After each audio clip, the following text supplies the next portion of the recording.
ধর্ষণকাণ্ডে এক আসামির সাজা ঘোষণা করেন গোমতী জেলার বিচারক। গত 2021 সালে 3রা জুন কাকরাবন থানাধীন গঙ্গাছড়ার এক নাবালিকা কন্যাকে জোর করে তার ভগ্নিপতি রাজীব কর্মকার চেন্নাই নিয়ে যায় এবং সেখানে স্বামী স্ত্রী পরিচয় দিয়ে এক ভাড়া বাড়িতে থাকতে শুরু করে। বাড়ির লোকজন জানতে পেরে কাকরাবন থানায় একটি মামলা দায়ের করেন রাজীব কর্মকারের বিরুদ্ধে। পুলিশ মামলা হাতে নিয়ে তদন্ত শুরু করে এবং নাবালিকা কন্যা ও আসামি রাজীব কর্মকারকে গ্রেপ্তার করে নিয়ে যায়। 16 জন এর সাক্ষ্য বাক্য গ্রহণ করার পর সোমবার এক রায় ঘোষণা করেন। 12 বছরের জেল তৎসঙ্গে 10,000 টাকা জরিমানা, অনাদায়ে 3 মাসের জেল ঘোষণা করেন বিচারপতি আশুতোষ পাণ্ডে।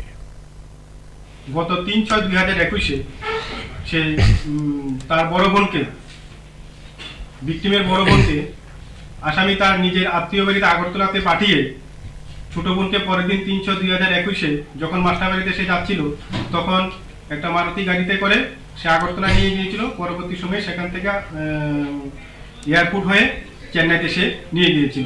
চেন্নাইতে একটা ভাড়া বাড়িতে তারা থেকেছিল এবং সেই জায়গাতে স্বামী স্ত্রী হিসাবে তারা ওই জায়গাতে থেকেছিল এবং বাড়ির মালিককে তার স্ত্রী হিসাবে পরিচয় দিয়ে সে সেখানে থেকেছিল। ওই থাকা অবস্থায় ভিকটিমের উপরে রাজীব কর্মকার বহুবার শারীরিক নির্যাতন এবং তার উপরে জোরপূর্বক ধর্ষণ করে গেছে।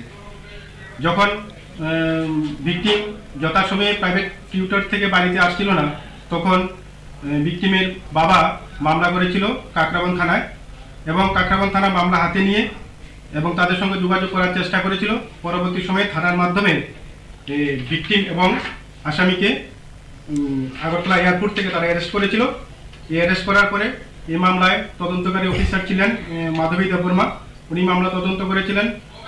মোট 16 জনের সাক্ষ্যবাক্য এই আদালতে গ্রহণ করা হয়েছে। সমস্ত সাক্ষ্যবাক্যের বয়ান শেষে দীর্ঘ শুনানির পরে আজকে আদালত আসামি রাজীব কর্মকারকে দোষী সাব্যস্ত করে বিভিন্ন ধারায় তার এগেনস্টে পানিশমেন্ট ঘোষণা করেছে। আদালত তার রায়ের মধ্যে 363 কিডন্যাপিং এর জন্য 3 বছরের সাজা দিয়েছে।